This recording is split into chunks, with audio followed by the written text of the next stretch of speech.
Okay, so y'all, I think I'm experiencing some kind of Mandela effect because I definitely remember reading the essay, Is Paris Burning by Bell Hooks, in the book We Real Cool. But when I went back to that book, it wasn't there.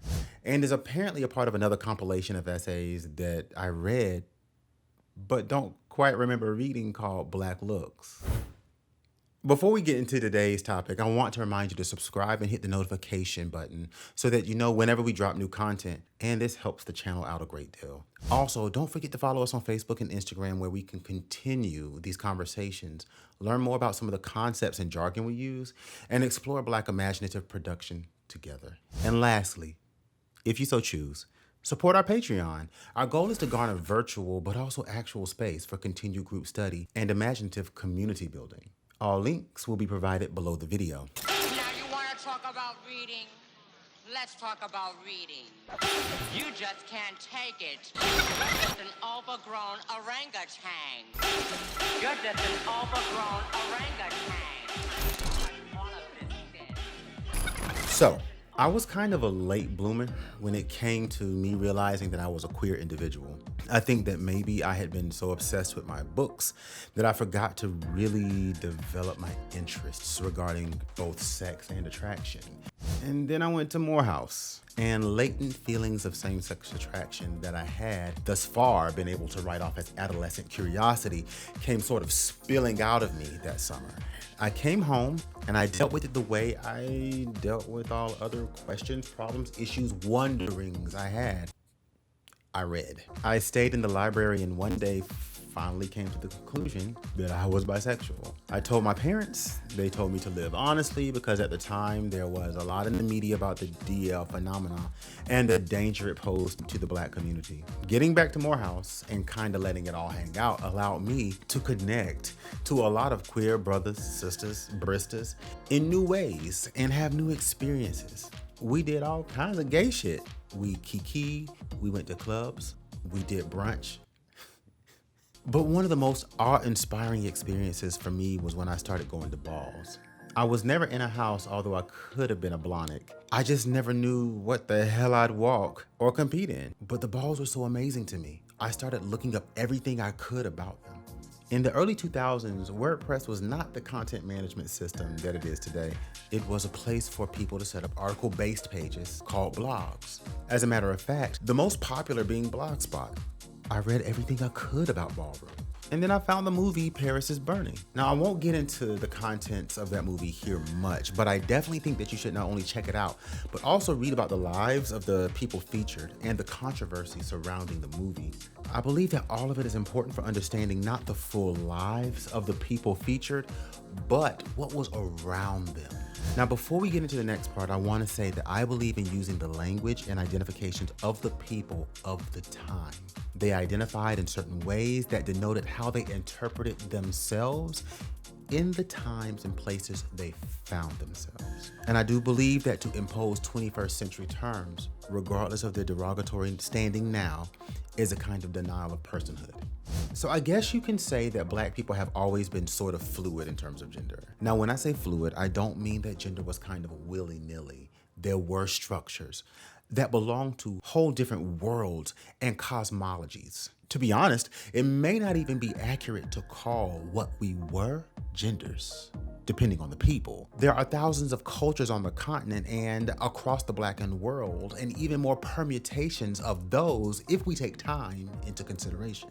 But as enslaved and colonized individuals, we were made to fit into a European ideal of sexual dimorphism, albeit bestial, but we were considered too primitive to have genders.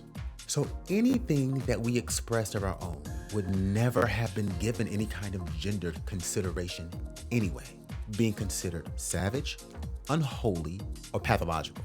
So whatever we were already existed outside of what was forming in the way of colonial and post-colonial gender, which is to say that Blackness was and is relegated to queerness, meaning outside of the gendered sex norm. With that said, back to the ball.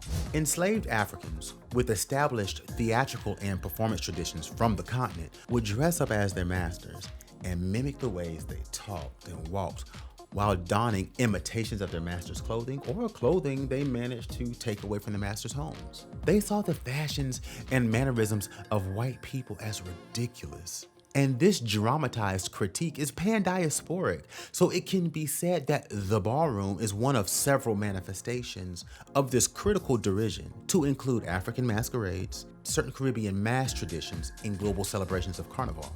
After the non-event of emancipation, among African Americans, Black queer balls, in a more formalized sense, can be traced back to the mid to late 1800s, with one of the reigning divas being the formerly enslaved William Dorsey Swann.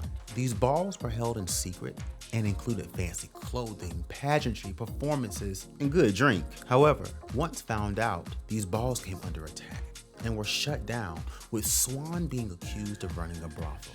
Remember, Black agency was and is illegal. So Black sexuality that wasn't strictly employed for white pleasure or material gain was considered criminal and savage. Later, when trying to reconvene the balls, Swann would get in trouble with the law once again for stealing silverware and other things needed for these events. We're going to revisit this.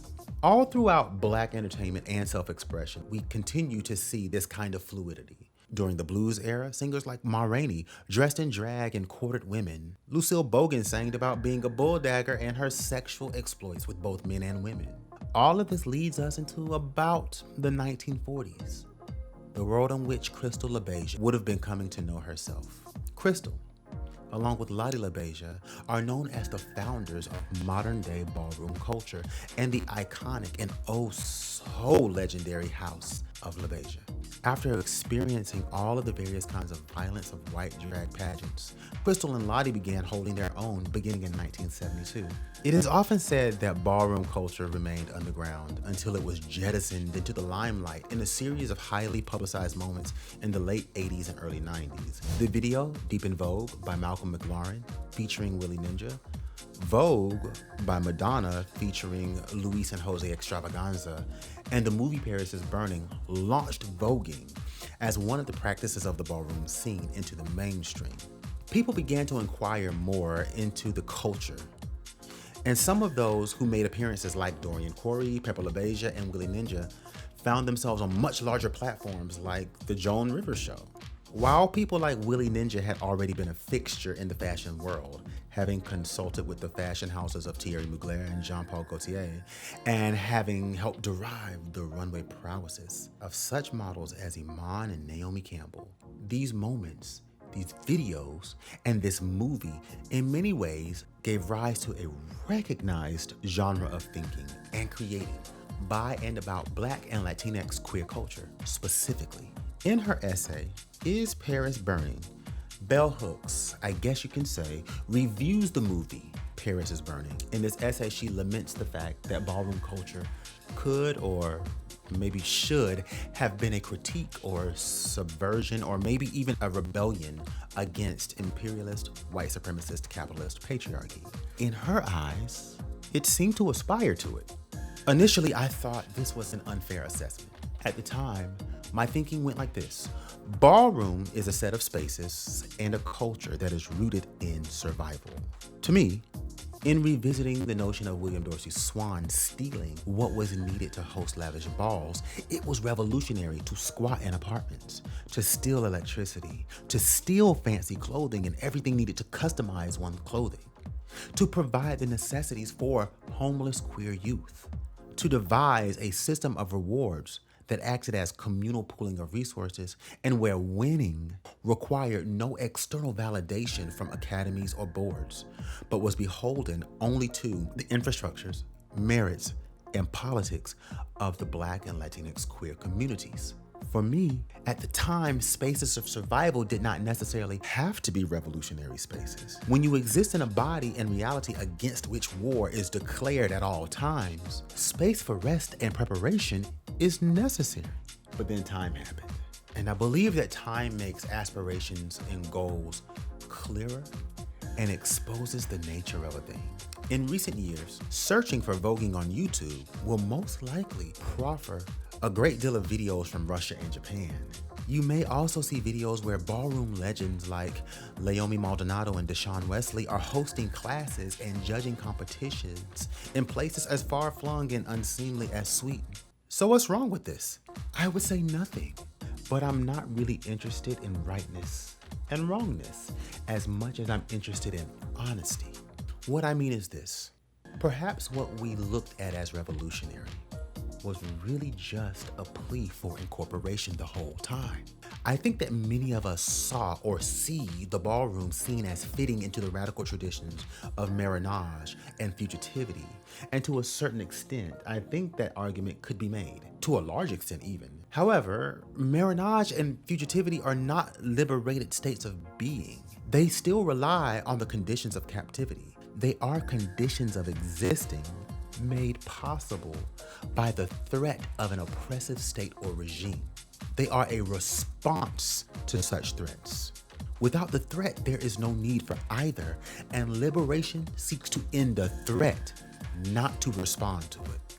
Now, some would argue, and I would agree, that fugitive or maroon spaces are necessary for planning for revolutionary action and imagining otherwise existences.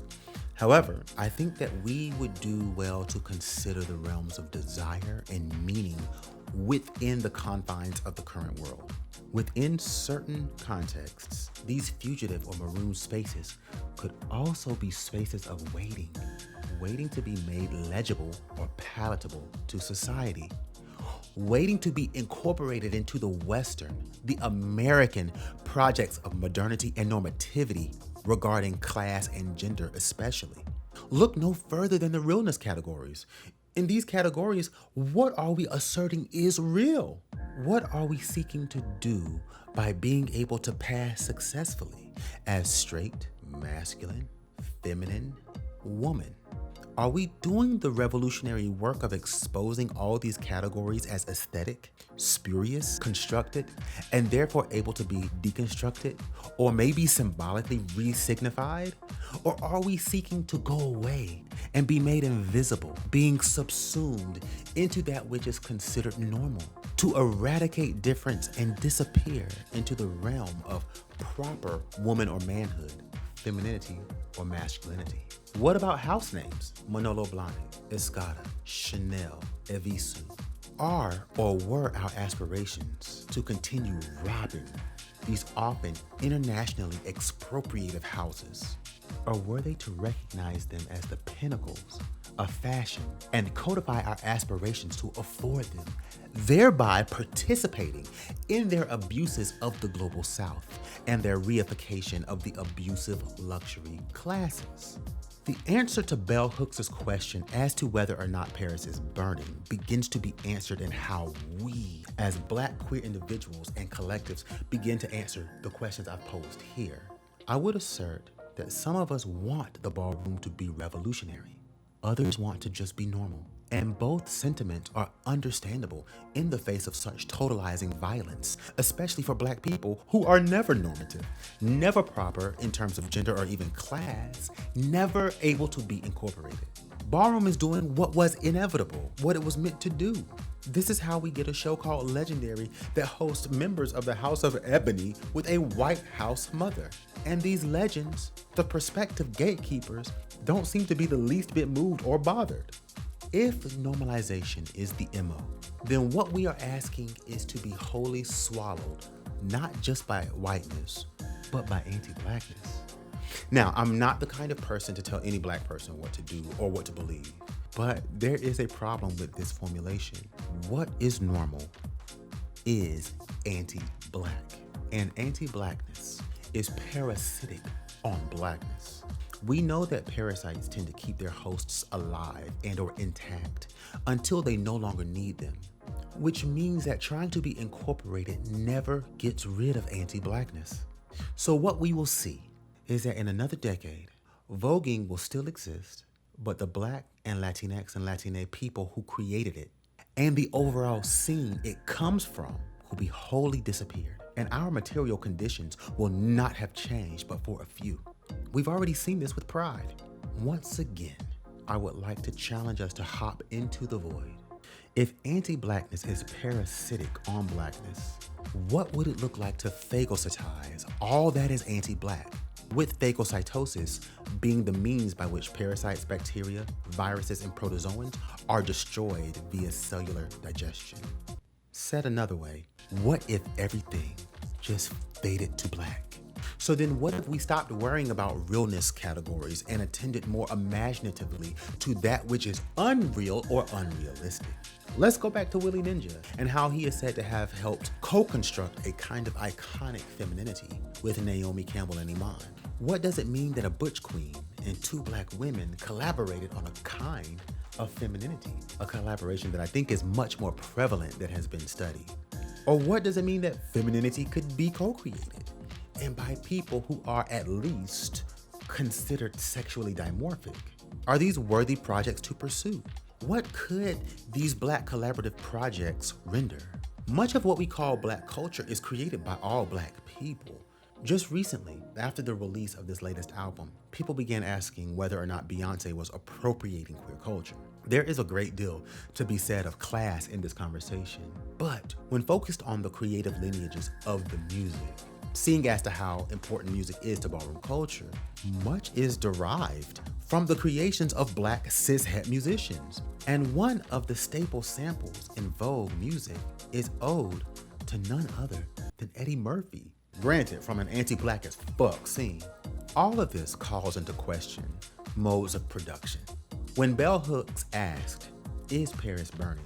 I believe that she was asking if this particular queer space, and especially the Black and Blackened peoples who created it, were engaged in more Black production, as in producing more of the same, or if we were producing Blackness, which undoes everything that we know at current, allowing for more imaginative projects that take on the questions of what happens after or beyond this. A Blackness which aspires to no white or anti-Black thing. So, is Paris burning? Should it burn? Will it ever burn? Be sure to respond in the comments. As always, I'm interested in your thoughts. Make sure to subscribe as it will help our channel grow. Share and continue the conversation with your community. Also hit the bell for notifications. And lastly, visit our website and Patreon to get updates on how we're moving and to support us in building Blackly imaginative community. Starting in 2023, we want to begin group study sessions so we can discuss these questions and create whatever out of them, where I can share what I'm reading and who I'm thinking against, and maybe even invite some of them into the space. Join us.